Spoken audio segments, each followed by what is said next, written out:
going to show you a few of these phones I have here on the bench. I'm going to explain where some of these why these phones are popping up in Australia and why they're popping up, because I know why they're over here, because these were used on the railways. The UK phones are popularly found in Australia on the railway system because they're used as signal box phones. So I'm going to show the particular phones what would be good for a railway room setup and things. The first one I'm going to show is the most popular wall phone you'll see on the railways in, say, you do find these were used also in Victoria, but you normally find them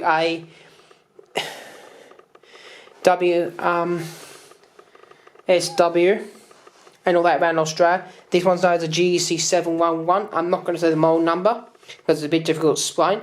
But these phones are mainly found in railway signal boxes and all sorts around the railway.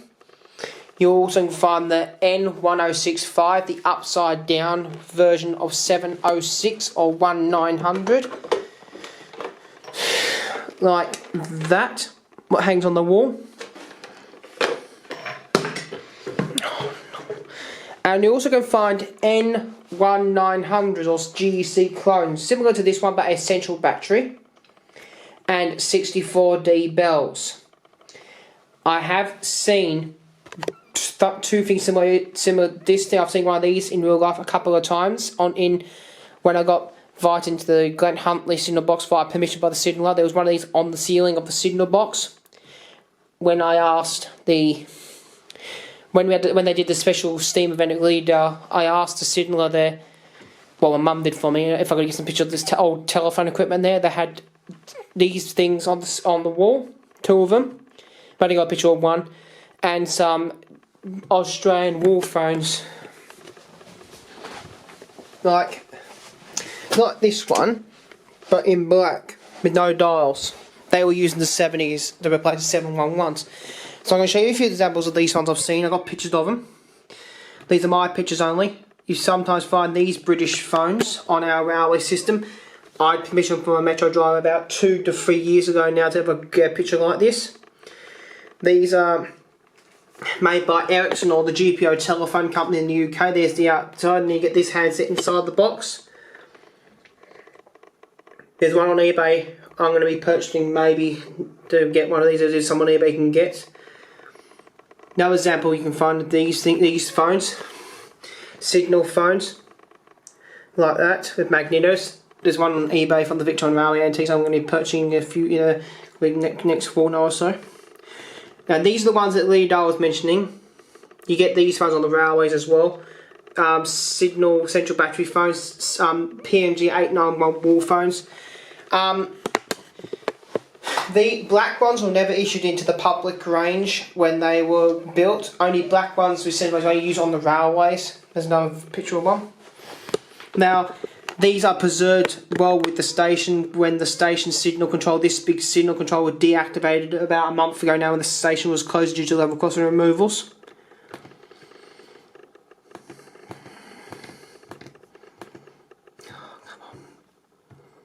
There we go. And this is the bell I'm talking about. That bell is this one here. This is a railway bell. It's what someone else showing signal box. He couldn't identify what this bell was for. These are telephone bells. They're mounted normally that way around on the wall. I'm building a backyard signal box in the near future for my railway when I move to my new place. And when I do that, that bell's going to be made inside my signal box. Along with that, I have seen pictures of this, but I can't find the page what showed railway phones. I think they removed the site showed railway phones. But that's a belt video. They have two of these. And you also see these. I'm on this site, the GPO Pebbles. I share pictures of old phones on there. Never occurred. I didn't sign in, did I?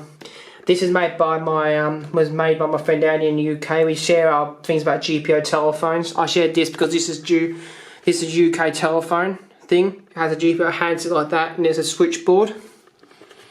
I believe the switchboard behind me is also railway related. I believe it is. There's another picture of it. There's that phone I'm talking about. Now you sometimes find these phones around our railways were like N1900 central batteries, but this one's a red one with a black handset cord. There's the phone I'm talking about there. That's a similar phone I've got. I believe this is a railway one because this was purchased on eBay from WA, and this is an N1900.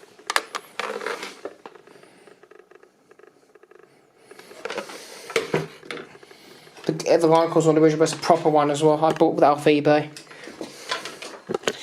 So, and this phone is a railway one. I bought that off eBay. That came from WA, or was it South Australia? I can't remember now, but this was definitely used on the railways.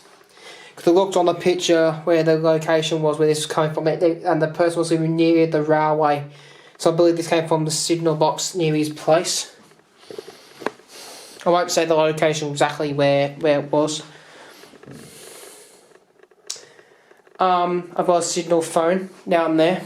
That's working. Now I've got this switchboard here. I picked this up locally in Australia. I believe this was a switchboard used on the railways, also in a small station. It's only got three lines and one exchange line. You do find other telephones on the railways here as well. You do see these ones, 706 type like that on the railways in grey. I've not seen one personally, but I have seen a red one. Like I just showed that that red one I've seen is similar to what I'm showed. And phones like that were used here. Like so, N1900 and GC Wolf are common to find in Australia. And if N1900 was only mentioned, that was Bell's. These are known as 64D. You can get 64B and 64C as well, but that means the bell gongs are different. You can get cowbell type shaped gongs at ones for these, and you can get massive like fire alarm bell gongs go on these as well. This is a standard one. So I'll set this wall phone up in here because this is a railway. It was originally this is related to the railways, and I believe it's a railway related thing. This is definitely railway-ish. I'm not sure exactly what syllabus came out of. But this came from a place in Geelong. I bought it from the Vintage Mother. I reckon that may came out of Geelong A, B or C box, or maybe North Geelong A or B box. I believe they would have one in the North Geelong C box, I'm not too sure. But I know they were in single box, so I've seen 3 examples of it. When you stand at Kensington Macquarie Road crossing, next door to the signal box, you can look up through the window. You don't see one of these hanging on the wall when it's night time and they've got the window signal box open, blind open. I saw one of these in Glen Huntly box when I was buying it by the signaller, and there's one at South Geelong. If you stand inside South Geelong, if you look behind the counter where the levers are on the board, there's a bell there. I display that to Victoria Heritage. I've also seen one of these in Melbourne, still mounted in its original place, not hooked up, in Flinders Street on the Liverpool Street exit above where the marking machine is, near the chip place, hot chip place next to it, the food place there. There's near the double door, there's a bell right above the door, one of these ones with black gongs. These were made by various companies such as GEC, GPO and Ericsson Telephone Limited. So if you see one of these phones for sale of that, all in various colours, or one of these for sale, yeah, it's pretty much going to be a railway telephone. So I bought these ones because these are railway things. And I was going to mount this on the wall in here when I moved in, but because this wall's made concrete, I'm not going to drill into the concrete to ruin the concrete. That's why I was going to put it up there and wire it up. But when I built my little cinder box in the government, I moved to my new place, I'll be setting it up properly, like it is, like it would have been in a railway cinder box. That's explaining what British phones are found in Australia on the railway system.